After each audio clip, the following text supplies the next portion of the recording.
Tadi pagi saya nulis satu artikel, udah baca belum di WA Group? Ya, tentang menyerahkan apa yang ada. Sebenarnya intinya apa? Hidup bukan dengan apa yang seharusnya, tapi hidup dengan apa yang ada. Itu udah saya sampaikan. Itu juga bisa meluaskan. Yang keempat, cobalah kalau kita sekarang ini sudah mengalami rutinitas. Misalkan sholat udah rutin, tahajud sudah rutin, bangun malam sudah rutin, ngaji sudah rutin. Coba dicek. Apakah rutinitas itu memberikan kesadaran baru atau kepuasan pada kita atau tidak? Kalau itu tidak, kalian sedang buang-buang waktu.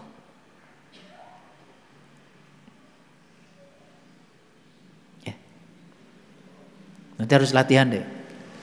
Akhirnya sekarang ini kan kita dijebak oleh pikiran kita.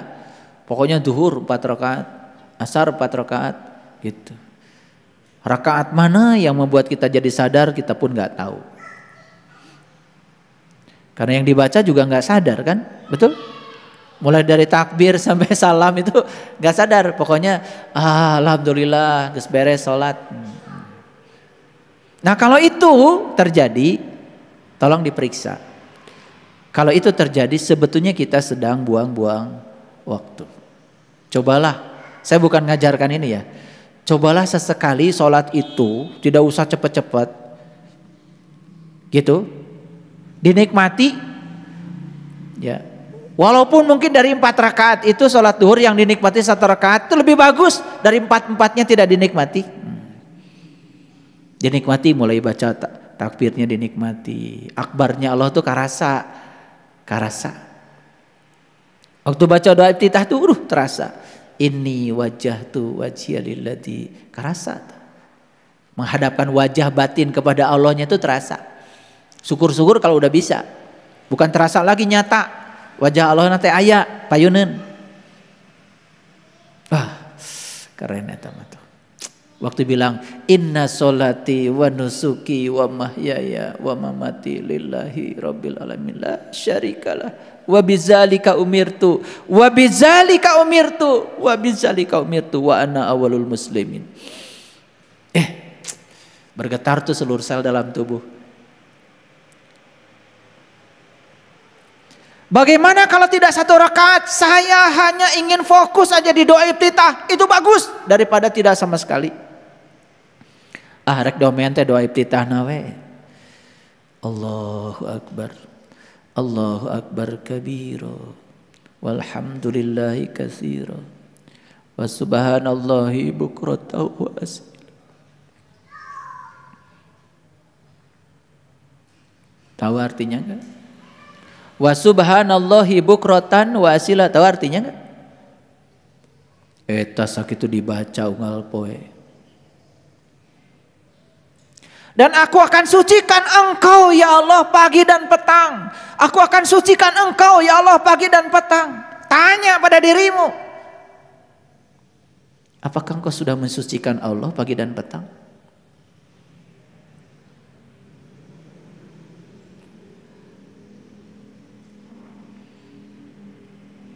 Gimana cara menyucikan Allah? Sudah tahu caranya? Allah itu gak perlu disucikan, dia udah maha suci. Yang perlu disucikan itu adalah dirimu, jiwa-jiwa yang ada dalam dirimu. Gimana cara menyucikannya? Tenggelamkan jiwamu itu yang namanya nur insan itu pada Nurullah dan Nur Muhammad. Makanya harus tahu cara meniti ke dalam diri minimal pagi dan petang. Jadi tidak mungkin piring bisa disucikan kalau tidak ditenggelamkan dalam air. Moal bersih lamun tadi kucuburkan kanu cai mah. Jiwa kita tidak akan bersih kalau tidak ditenggelamkan dalam lautan cahayanya. Sudah bisa belum? Ya, yang sudah bisa teruskan. Yang belum bisa buru-buru diajar. Makanya waktu bilang wa subhanallahi bukratan wa asila, bisa nangis. Apa yang sudah kita lakukan pagi, apa yang kita sudah lakukan petang, ketika dia menampakkan diri bertajalli di puncak kesadaran kita, masih teringat.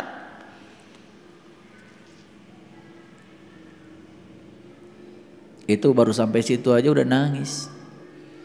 Baru Allahu Akbar kabira walhamdulillahi katsira wa subhanallahi bukratan wa asila. Aduh, itu aja udah berat.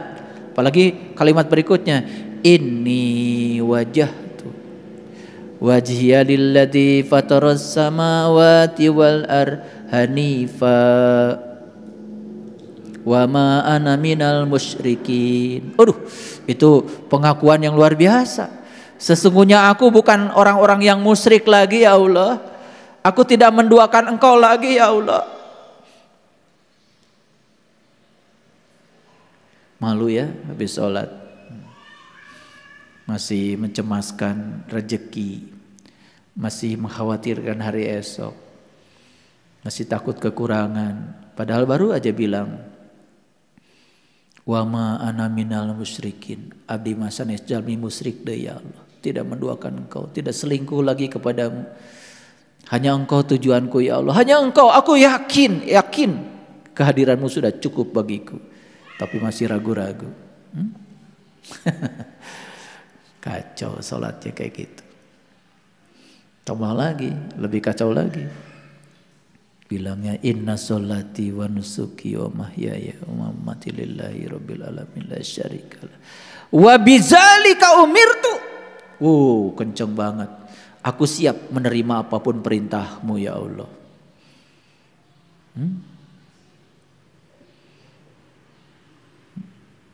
Itulah hidup apa adanya itu sebetulnya menerima perintahnya dengan tulus. Hidup dengan apa yang seharusnya itu sebenarnya kita sedang melawan perintahnya. Kudu nage lain kitu. Itu melawan. Ya. Nah, para sahabat, mumpung masih sehat, coba aktif. Aktif.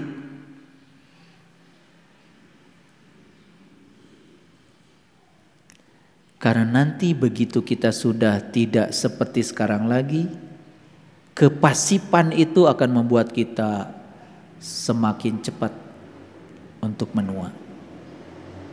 Makanya saya sering mengatakan mumpung masih ada waktu. Mumpung masih ada waktu.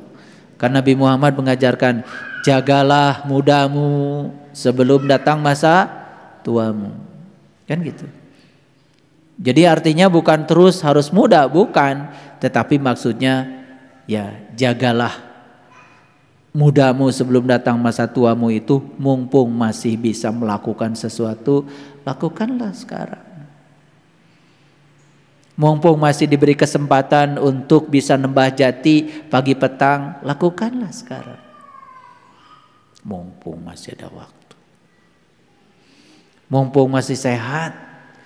Kan jagalah sehatmu sebelum datang masa sakitmu.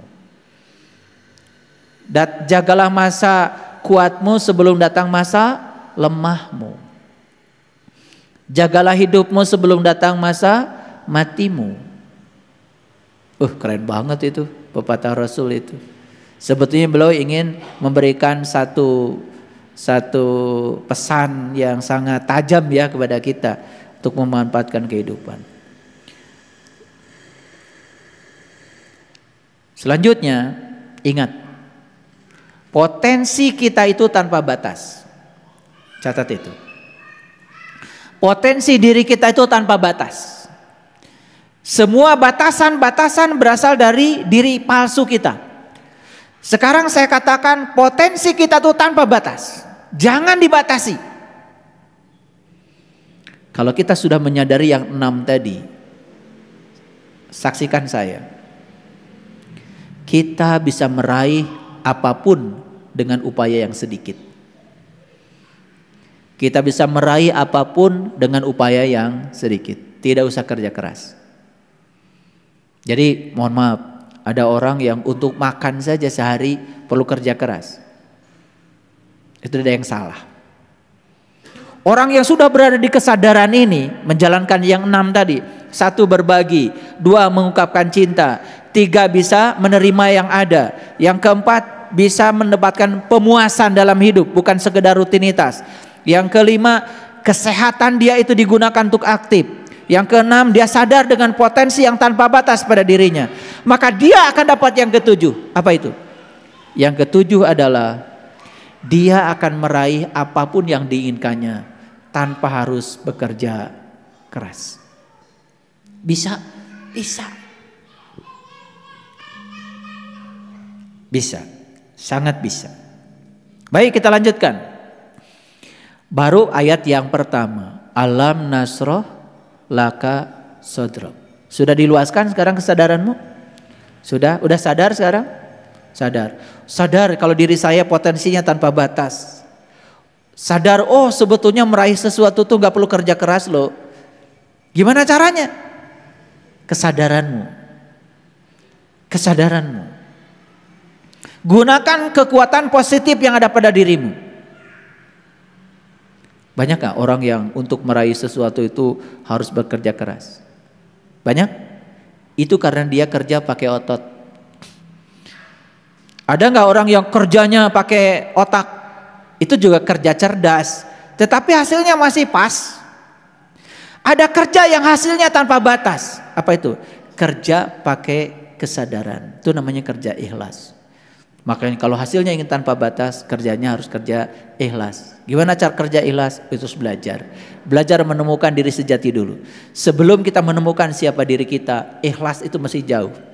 Masih transaksional. Betul nggak? Lihat tuh, sekarang banyak sekali berita tentang ya bersedekah yang tadinya ingin dapat banyak malah jadi zong. Kenapa? Dari awal niatnya udah nggak benar. Dan diajarkan supaya niatnya juga nggak benar. Transaksional. Jadi itu lupa ya. Wa ahsin kama ahsanallahu ilaika. Gitu.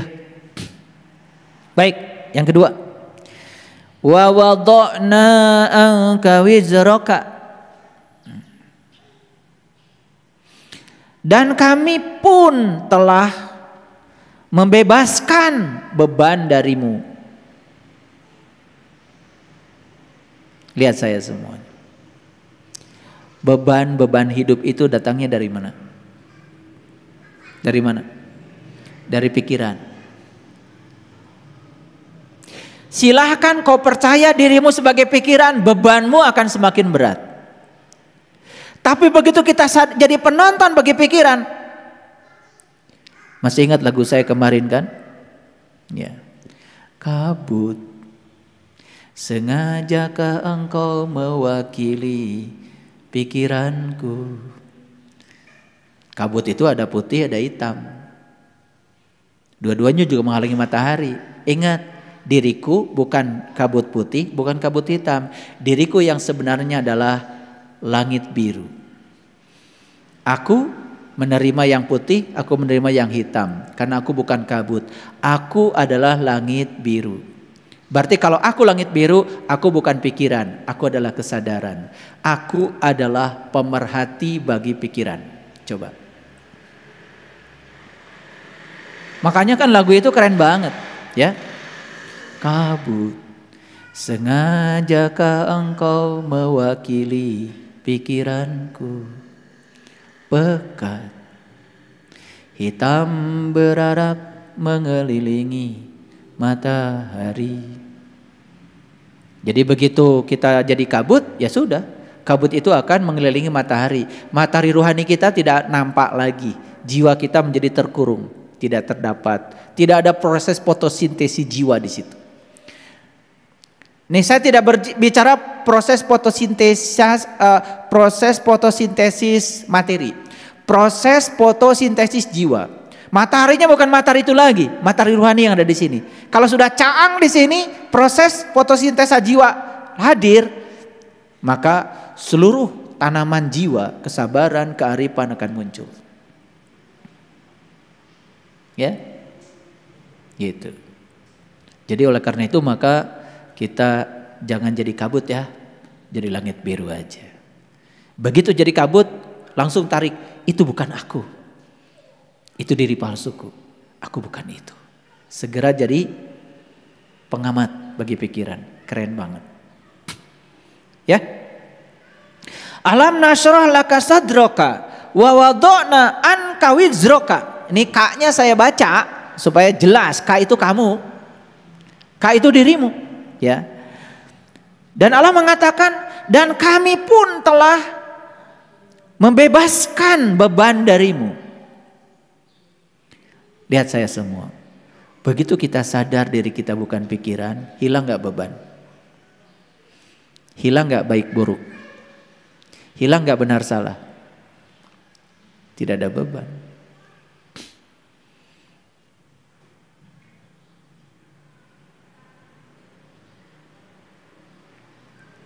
Jadi sekarang saya ulangi lagi, beban berasal dari apa?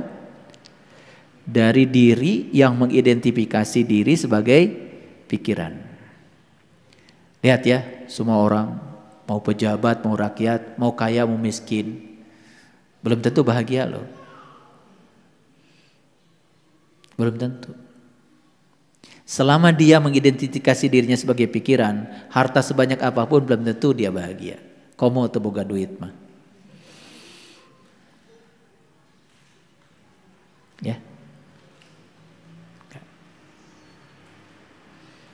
Makanya kuncinya sederhana. Begitu kita sedang mengidentifikasi diri sebagai pikiran, langsung lain orang eta mah. Urang nusannya nama lain eta.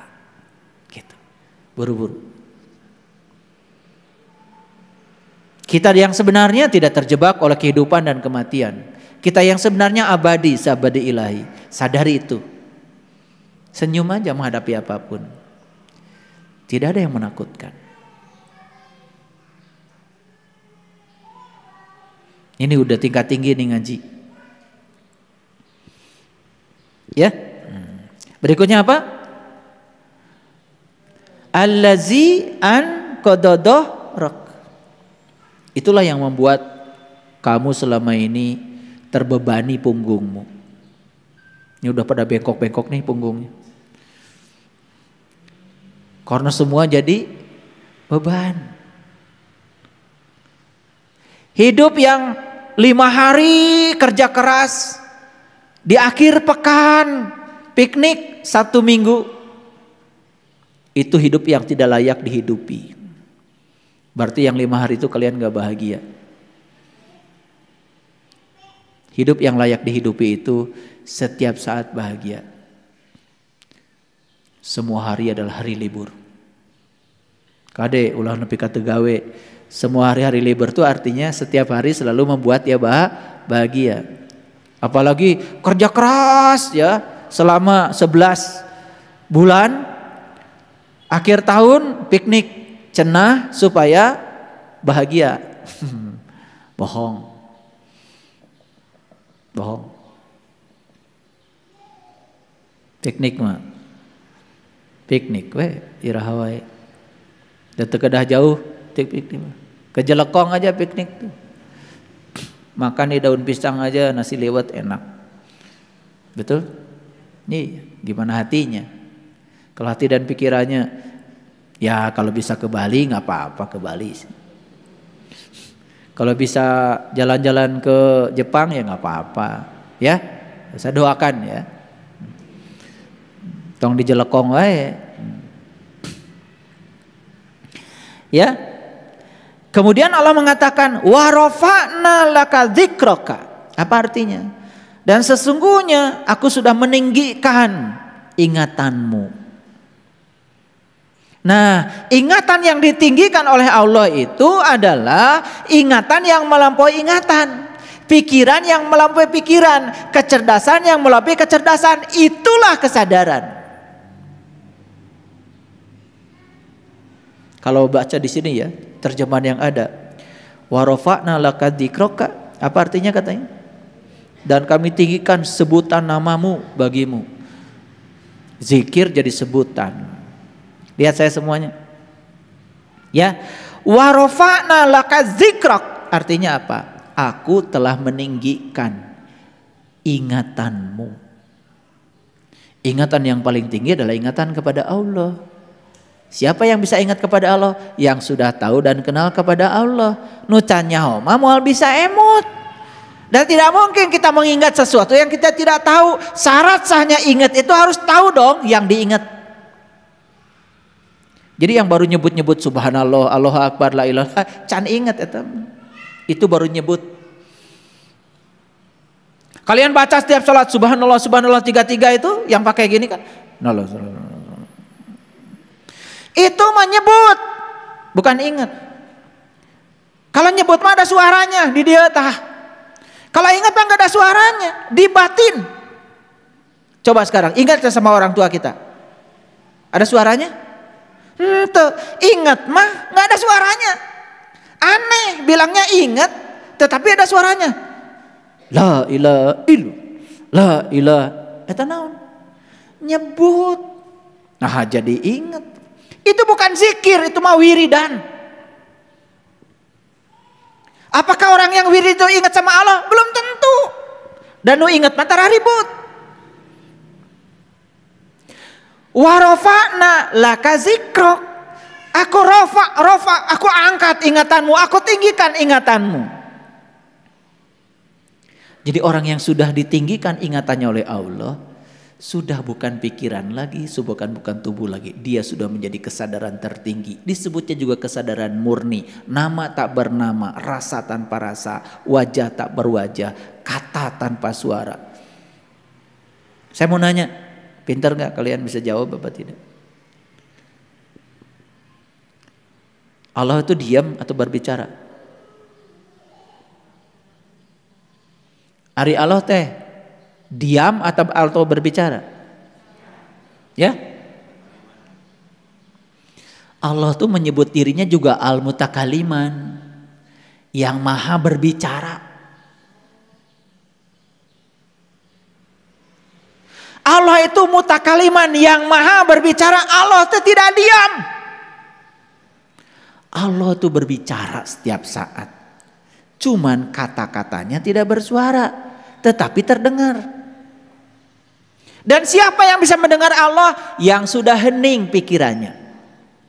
Awas ya, yang sudah hening pikirannya. Makanya belajar mengheningkan pikiran disebutnya mengheningkan cipta. Iya, mengheningkan cipta salah. Mari kita mengheningkan cipta buat para arwah pahlawan yang telah gugur mendahului kita. Al-Fatihah. Lain mengheningkan cipta eta mengadoa. Atau jadi ribut ya pikiran maca Al-Fatihah. Kumaha pasalia. Mengheningkan cipta mah hening we teu macana naon. Ya mas, saya suka perhatikan ya kalau upacara teman-teman di kampus. Bismillahirrahmanirrahim. Nah, mendingan cipta jadi ribut gitu. Hening cipta itu berarti ciptanya hening. Teu mikirna naon, teu macana naon. Atau reka doa mengadoa we tawasul ngaranna baca Al-Fatihah buat para arwah pahlawan yang telah gugur mendahului kita sebagai penghormatan kita. Mari kita akan bacakan Al-Fatihah. Al-Fatihah gitu. Eta mengadoakeun make Al-Fatihah. Sanes mengheningkan cipta. Tapi da sok narurut teh geuning. Mari kita mengheningkan cipta buat para arwah pahlawan yang telah gugur mendahului kita. Al-Fatihah narurut. Saya mah tara nurutan. Da mengheningkan cipta. Hening we cipta teu macana naon. Kuduna ge kitu. Tapi da biasana ge kitu nya. Raresep aya nurutkeun teu puguh teh. Kita mengheningkan cipta, dar ciptana teh mikir. Ari maca Al-Fatihah emang teu mikir?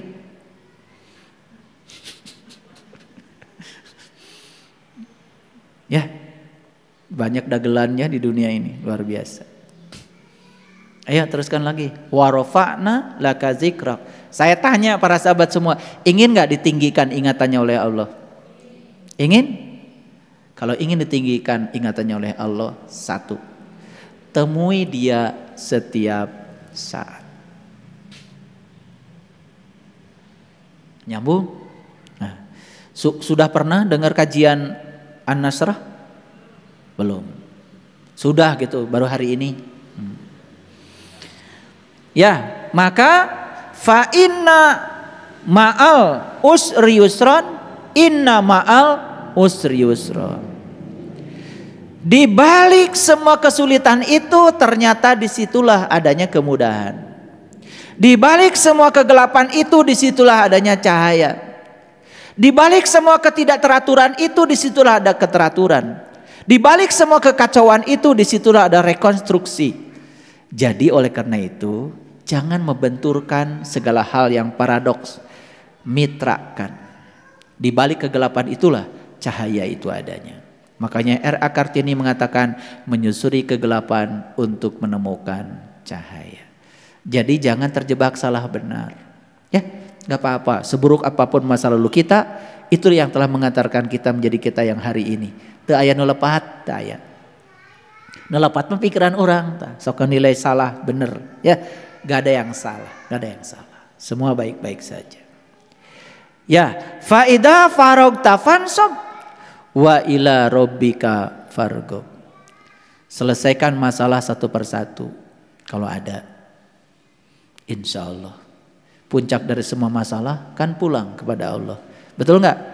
Nu raos dikantunkeun, nu teu raos juga dikantunkeun. Kan puncaknya hidup mah wih ka Allah. Tah. Jadi kalau kita menelusuri Quran surat An-Nasrah tadi, kita dapat pesan spiritual yang luar biasa. Pertama pesannya, sadar bahwa sesungguhnya diri kita yang sesungguhnya bukan pikiran. Begitu kita bercokol di pikiran, kita akan merasakan hidup sebagai beban. Punggung kita menjadi berat memikul beban itu. Sekarang lepaskan semua beban itu karena dirimu yang sesungguhnya adalah kesadaran murnimu. Oleh karena itu temui dia setiap saat. Temui dia setiap saat.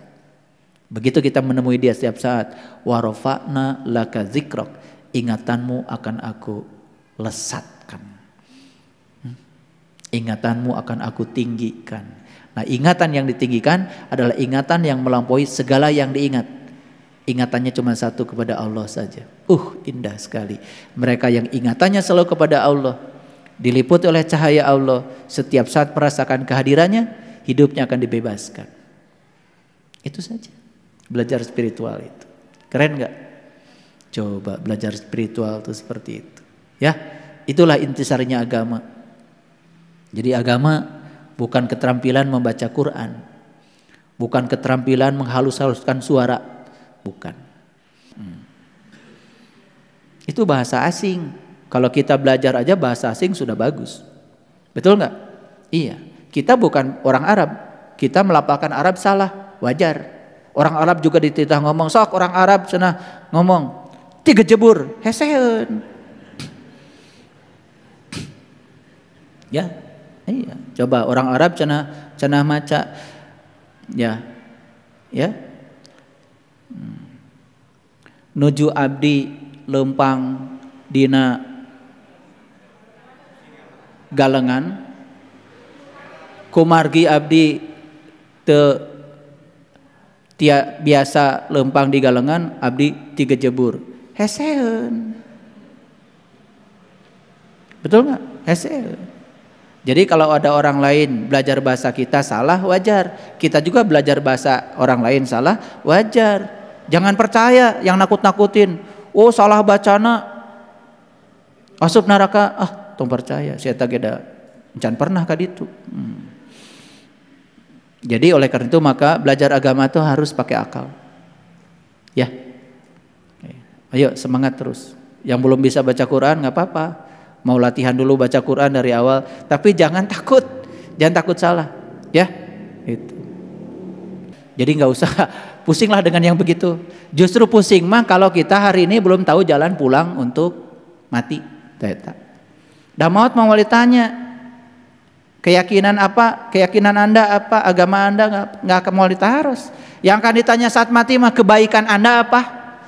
Bukan keyakinan. Komo dites baca Quran mata ya bu.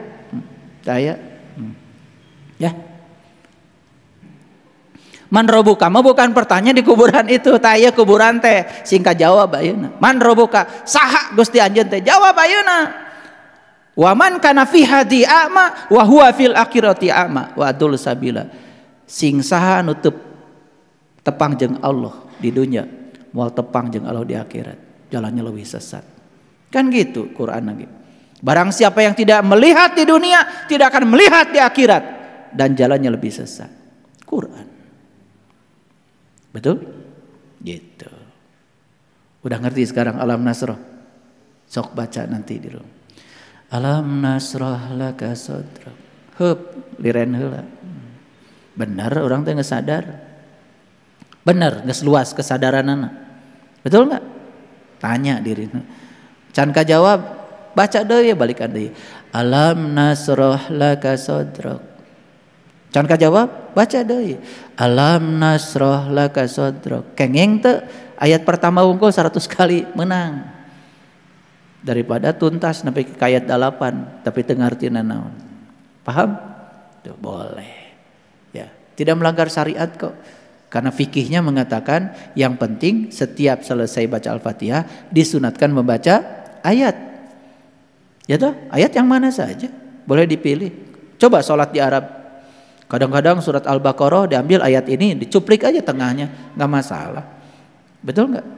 Gitu. Kadang-kadang di sana sholat Isya, sholat Maghrib cuma ayat kursi aja.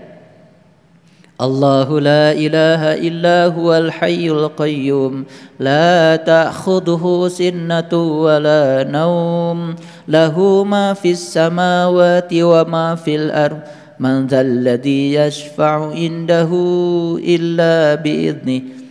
Allahu akbar. Cuma gitu aja. Enggak apa-apa. Mau satu surat, mau satu ayat boleh. Bulan Ramadan surat Al-Baqarah dibaca satu surat, satu rakaat. Ya kan? Jadi boleh, itu terserah. Ya, tidak menyalahi fikih. Itu. Makanya kita harus tahu hukumnya ya, secara global, secara komprehensif. Jadi daripada kita ngerti detil-detilnya nggak tahu yang komprehensifnya. Itu saja yang saya sampaikan hari ini. Semoga setelah dibukakan kesadarannya, diluaskan kesadarannya menghadapi kehidupan, kita menjadi sangat siap. Betul? Tidak perlu resolusi tahun baru. Jadi hadapilah setiap saat dengan penuh kegembiraan dan sukacita. Assalamualaikum warahmatullahi wabarakatuh.